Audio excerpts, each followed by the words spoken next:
2 days back నా close friend అయితే ఒక సైబర్ అటాక్ వల్ల 1.5 లాక్ అయితే లాస్ అయిపోయాడు. అండ్ నా ఫ్రెండ్ మళ్ళీ iPhone user. So iPhone use చేస్తున్నా గానీ ఎలా హ్యాక్ చేశారని అయితే ఈ వీడియోలో మీకు ప్రూఫ్‌తో క్లియర్‌గా చూపిస్తాను. అండ్ వన్ మోర్ థింగ్ ఏంటంటే ఈ వీడియో వచ్చేసి సబ్స్క్రైబర్స్ కోసమా, లైక్ కోసం అయితే అస్సలు కాదు. సో మీ ఫ్యామిలీలో ఎవరైతే ఇంటర్నెట్ యూజ్ చేస్తారో లైక్ ఫ్రెండ్స్ అండ్ ఏదైనా సరే social media and gmails or everything ఏది యూజ్ చేస్తున్నా కానీ వాళ్ళకైతే ఈ వీడియో పక్కా షేర్ చేయండి. ఎందుకంటే మీ లైఫ్‌లో ఇదొక మేజర్ వీడియో అవ్వడానికైతే ఛాన్సెస్ ఉంది. సో ఎండ్ వరకు అయితే చూసేయండి. ఈ వీడియో అయితే ఎస్పెషల్‌గా సోషల్ అవేర్‌నెస్ కోసం అయితే చేస్తున్నాం. Let's start the video. ఈ స్కామ్ అయితే చాలా సింపుల్‌గా ఉంటుంది. అసలు మనమైతే ఎక్స్‌పెక్ట్ చేయము ఇలా కూడా హ్యాకర్స్ స్కామ్ చేస్తారని. వన్ మోర్ థింగ్ ఏంటి అంటే మనందరికీ ఐఫోన్ అంటేనే ఒక సెక్యూర్ అనే ఫీల్ ఉంటుంది. బట్ ట్విస్ట్ ఏంటి అంటే మనకు తెలియకుండానే హ్యాకర్స్‌కి మన డేటా యాక్సెస్ అయితే ఇచ్చేస్తున్నాం. నా ఫ్రెండ్ ఒక software engineer. So, software engineer certification చేస్తూనే ఉంటారు వాళ్ళ కెరియర్ గ్రోత్ కోసం. So, one of the day ఏమైందంటే యాజ్ యూజువల్‌గా సర్టిఫికేషన్స్ అయితే చేస్తూ ఉంటాడు. అండ్ ప్యారలెల్‌గా ఇంటర్నెట్ బ్యాంకింగ్ కూడా చేస్తూ ఉంటాడు. ట్రాన్సాక్షన్స్ అయితే చేసుకున్నాడు.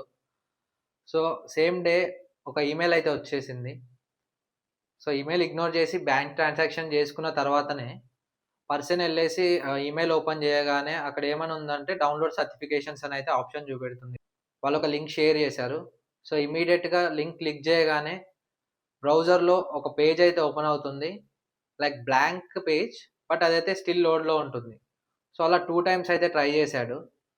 సో, ఇంకా ఏం ఓపెన్ అవ్వట్లే అనేసి ఇంకా లంచ్‌కైతే ఎళ్ళిపోయాడు అలానే వదిలేసి. సో, లంచ్ చేస్తుండగానే ఇమ్మీడియేట్‌గా ఒక మెసేజ్ అయితే వచ్చింది. లైక్ 1.5 లాక్ అయితే అకౌంట్ నుంచి డెబిట్ అయిపోయినట్టు. సో, ఇమ్మీడియేట్‌గా ఆ పర్సన్ షాక్ అయిపోయి అకౌంట్ చెక్ చేసుకుంటే అన్నీ లాగౌట్ చేసే ఉన్నాయి. బట్ ఇక్కడ హైలైట్ ట్విస్ట్ ఏంటి అంటే, మనమందరం ఐఫోన్ సెక్యూర్ అనే అనుకుంటాం. బట్ ఇక్కడ హ్యాకర్స్ ఏం టార్గెట్ చేశారంటే, ల్యాప్‌టాప్‌ని టార్గెట్ చేశారు. ఇక్కడ ఏమైందంటే, ఆ person emails, banking details everything ఆ ల్యాప్‌టాప్‌లో అయితే ఉంచుకున్నాడు.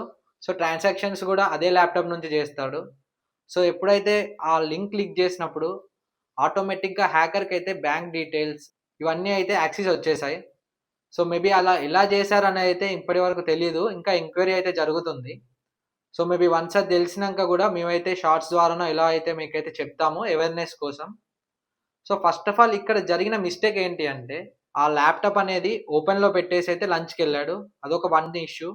ఇన్ కేస్ మనం ల్యాప్‌టాప్ క్లోజ్ చేసి ఉంటే, ఆ డేటా అనేది అక్కడికి కట్ అయిపోయేది. లేకపోతే ఇంటర్నెట్ యాక్సెస్ గూడా కట్ అయిపోయేది కాబట్టి, హ్యాకర్స్‌కి యాక్సెస్ అనేది ఉండేది గాదు. అదొక major issue. And one more thing ఏంటి అంటే, మన ల్యాప్‌టాప్‌లో మనందరం కాపీ పేస్ట్ చేసుకుంటా ఉంటాము. Like user names and passwords ఇవన్నీ అయితే కాపీ చేసుకుంటా ఉంటాము. ఆర్ ఎల్స్ మన రిఫరెన్స్ కోసం ఒక ఫైల్ క్రియేట్ చేసుకొని, అందులో అన్ని డీటెయిల్స్ పెట్టుకుంటాం. ఈ బ్యాంక్‌కి ఇది యూజర్ నేమ్, ఈ బ్యాంక్‌కి ఇది అని. ఈ పర్సన్ గూడా సేమ్ అలానే పెట్టుకున్నాడు. ఒక స్ట్రక్చర్ అయితే ఫాలో అవుతున్నాడు. ఇంటర్నెట్ లాగిన్ అయ్యే టైంకి ఏం చేశాడంటే, జస్ట్ కాపీ చేసుకొని ఇంటర్నెట్ బ్యాంకింగ్ అయితే లాగిన్ అయ్యాడు. బట్ మేము గమనిచ్చింది ఏంటి అంటే, మన క్లిప్ బోర్డ్‌లో అయితే మనం ఏమేమి కాపీ చేసుకుంటూ ఉంటామో, అవన్నీ అయితే సేవ్ అయిపోయి ఉంటాయి. Like window plus V click చేసినప్పుడు, మనకి పాస్ట్ కాపీ చేసిన అన్ని డీటెయిల్స్ అయితే అక్కడ ఉంటాయి. సో, మేబీ అక్కడ చూస్తున్నట్లయితే all user names and password everything అక్కడైతే ఉన్నాయి. మేబీ మేమైతే అనుకుంటున్నాము. నాట్ ఎగ్జాక్ట్‌లీ ఇదే అనట్లేదు. మేబీ క్లిప్ బోర్డ్ నుంచయితే హ్యాకర్‌కి యాక్సెస్ వెళ్ళిపోయిందా డేటా, ఈ క్రెడెన్షియల్స్ అన్నీ అనేదైతే ఇంకా తెలీదు. ఇంకా ప్రాసెస్‌లో అయితే ఉంది. అండ్ ఇలాంటి సైబర్ అటాక్స్ నుంచి మనం ప్రొటెక్ట్ అవ్వాలి అంటే, మెయిన్ థింగ్ ఏంటి అంటే, మనకి ఎవరి నుంచైతే ఈమెయిల్ రాంగానే, మనం డైరెక్ట్‌గా మనం సబ్జెక్ట్ అండ్ బాడీని చూసేసి, నుంచి ఎవరి దగ్గర నుంచి వచ్చిందో అయితే ఏదో నార్మల్‌గా నేమ్ అయితే చదివేస్తాం. బట్ ఇక్కడ మేజర్‌గా చదవాల్సింది ఏంటి అంటే, ఎవరి నుంచి మనకి ఈమెయిల్ వచ్చిందని అయితే చూసుకోవాలి. ఎందుకంటే మనకి సపోజ్ అమెజాన్ నుంచి ఒక ఈమెయిల్ వచ్చింది. లైక్ ఏదైనా ఇన్వాయిస్ డౌన్‌లోడ్ చేసుకోండి అని. సో, మనకి అమెజాన్.కామ్ అని రావాలి లాస్ట్‌కి. లేదు డబల్ ఏ వచ్చిందనుకోండి. సో, అది ఎవరో మిమ్మల్ని ట్రాప్ ఆర్ సైబర్ నుంచయితే వచ్చే ఛాన్సెస్ ఉన్నాయి ఇలాంటి ఈమెయిల్స్. సో, మనం మేజర్‌గా అయితే అది చెక్ చేసుకొనుంటే, మనకైతే ఎలాంటి లింక్‌ని గూడా మనమైతే క్లిక్ జేయము. ఎందుకంటే బికాజ్ సో, అది వాలిడ్ టు ఈమెయిల్ గాదు గాబట్టి మనమైతే దాన్ని క్లిక్ జేయము. అండ్ మా ఫ్రెండ్ ఇక్కడ ఏం జేశాడు అంటే, అది చూసుకోవడం అయితే మిస్ అయ్యాడు. సో, ఇమ్మీడియేట్‌గా అది క్లిక్ జేయగానే హి లాస్ట్ 1.5 లాక్. సో, మనకి ఇప్పుడు ఉన్న సిట్యుయేషన్‌లో మనకి రూ. 1000 అయినా చాలా ఇంపార్టెంట్ గాబట్టి, సో, ఇలాంటియి అవ్వకుండా అయితే మీరు చూసుకోండి. ఈమెయిల్ అయితే బాగా చెక్ జేయండి. మనకి డొమైన్ అనేది అయితే చాలా important.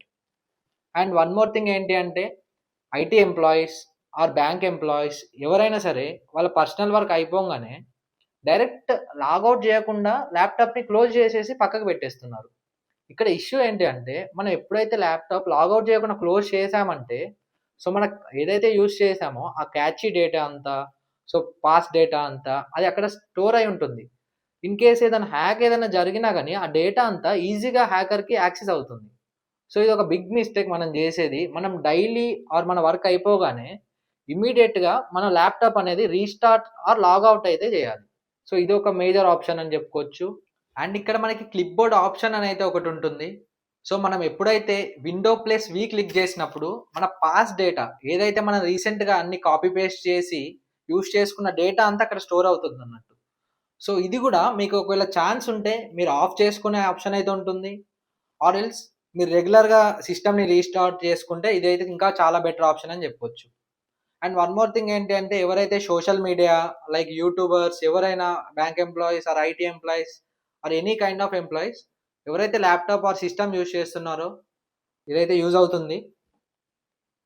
And next one more thing ఏంటంటే మనకి యాంటీ వైరస్ సాఫ్ట్వేర్స్ అయితే మనకి మార్కెట్లో ఉంటాయి. సో మేజర్‌గా నేనైతే చెక్ చేశాను. కొన్ని సాఫ్ట్వేర్స్ అయితే మీకు చెప్తాను. మేబీ మీరు కూడా ఎక్స్‌ప్లోర్ చేయండి. మీకు కూడా ఏది ఎక్కువ నచ్చితే దాన్నైతే మీరు పర్చేస్ చేసుకొని ఇన్‌స్టాల్ చేసుకున్నట్లయితే మీకు 1 ఇయర్ వరకు ఫుల్ ప్రొటెక్షన్ ఉంటుంది. ఏ లింక్ క్లిక్ చేసినా అది ఆటోమేటిక్‌గా వెరిఫై చేశాకనే మీకు ఆ వెబ్‌సైట్ అనేది ఓపెన్ చేసే ఛాన్స్ ఇస్తుంది. లైక్ సైబర్ లింక్స్ ఆర్ ఇలాంటి ఏమైనా లింక్స్ వస్తే ఆటోమేటిక్‌గా అది మీకైతే అది ఓపెన్ చేయనీయకుండా ఒక వార్నింగ్ మెసేజ్ లాంటిది కూడా మీకు తీసుకొస్తుంది. సో నేను చెప్పే 3 సాఫ్ట్వేర్స్ ఏంటి అంటే ఎంసీఎఫ్ ఫ్రీ అనే ఒక సాఫ్ట్వేర్ ఉంది. అరౌండ్ 250 ఆర్ 300 లోపే ఉంటుంది. అండ్ క్విక్ హీల్ అనేది కూడా ఒక సాఫ్ట్వేర్ ఉంది. సో దాన్ని కూడా ఇన్‌స్టాల్ చేసుకోవచ్చు. అది కూడా అరౌండ్ 1 ఇయర్‌కి మనకు ఒక 500 ఆర్ 500 బిలోనే అయితే ఉంటుంది. అది కూడా పర్చేస్ చేసుకోవచ్చు. అండ్ మనకి one more thing bit defender అనేది కూడా ఒక సాఫ్ట్వేర్ ఉంది. సో అది కూడా చాలా బాగానే ప్రొటెక్ట్ చేస్తుంది. సో ఈళ్ళైతే ఏం ప్రమోషన్ అయితే కాదు. సో జస్ట్ నేనైతే ఇవి రిఫర్ చేస్తున్నాను. ఇవైతే బాగున్నాయని నేను ఎక్స్‌ప్లోర్ చేసి చెప్తున్నాను. ఇన్ కేస్ మీకేదైనా నచ్చితే మీరైతే పర్చేస్ చేసుకుంటే అదైతే చాలా బెస్ట్. అండ్ ఇప్పుడు అన్ని అకౌంట్స్‌కి అయితే మనకి 2 వే మల్టీ ఫ్యాక్టర్ అథెంటికేషన్ అయితే ప్రొవైడ్ చేస్తున్నారు. సో మనకి ఒకవేళ లేకపోయినా మనకి ఆ వెబ్‌సైట్ నుంచి ఆర్ ఆ యాప్ నుంచి అయితే మనకి నోటిఫికేషన్ వస్తుంది.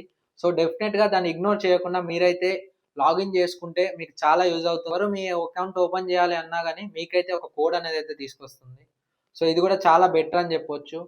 సో డెఫినిట్‌గా ఇది కూడా మిస్ అవ్వకుండా మీ దాంట్లో చేసుకుంటే చాలా బెస్ట్. అండ్ ఎవరైనా ఇలా సైబర్ అటాక్ వల్ల మనీ లాస్ అయిన వాళ్ళు ఉన్నట్లయితే సో ఇమ్మీడియేట్ యాక్షన్ వాళ్ళు చేయాల్సింది ఏంటి అంటే మనకి గవర్నమెంట్ హెల్ప్ లైన్ నెంబర్ అయితే ఉంటుంది 1930 అని. అది 24/7 అవైలబుల్‌గా ఉంటారు.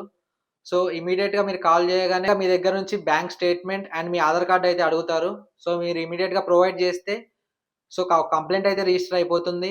అండ్ వాళ్ళు మీకు ఒక రిఫరెన్స్ నెంబర్ అయితే ప్రొవైడ్ చేస్తారు. సో వన్స్ రిఫరెన్స్ నెంబర్ మీకైతే ప్రొవైడ్ చేశారంటే మీకు ఆల్రెడీ ఎంక్వైరీ అయితే స్టార్ట్ అయిపోయినట్టే. సో మీకేమైనా ఫర్దర్ అప్డేట్స్ ఉంటే వాళ్ళైతే మీకు కాల్ బ్యాక్ చేస్తారు. సో ఇదైతే మీరు ఫాలో అవ్వాల్సిన అప్రోచ్ ఇది. అండ్ ఇదైతే చాలా valid information. Me friends and ఫ్యామిలీకి షేర్ చేస్తే మాత్రం వాళ్ళకి చాలా బాగా ఉపయోగపడుతుంది. So finally thanks for watching. Please like, share and subscribe to the boss tech Telugu.